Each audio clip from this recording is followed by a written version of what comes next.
have concluded an agreement to end the war and bring peace with honor in Vietnam. Le 15 janvier 1973, le président Nixon annonce un cessez-le-feu dans la guerre du Vietnam.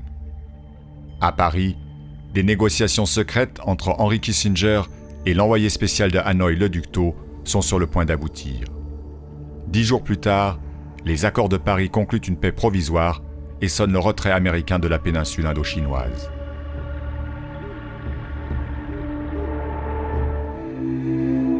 Le conflit du Vietnam avait commencé au lendemain de la Deuxième Guerre mondiale, lorsque la France s'était lancée dans la reconquête de son ancienne colonie d'Indochine, dont le Viet Minh avait proclamé l'indépendance.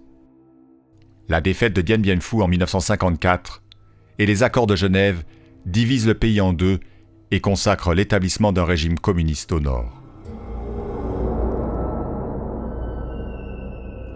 Les États-Unis, opposés aux accords, soutiennent dans le sud une dictature menacée par la guérilla communiste. En 1964, c'est l'escalade. L'incident du golfe de Tonkin sert de prétexte pour officialiser l'entrée en guerre de Washington.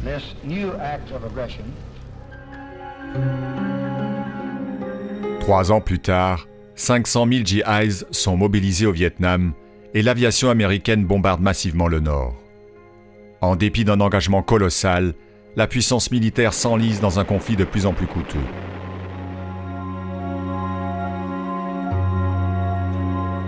Aux États-Unis, l'opposition à la guerre devient majoritaire et lorsqu'il accède au pouvoir en 1969, Nixon lance le désengagement progressif des troupes américaines et fait porter le poids du conflit sur les forces sud-vietnamiennes.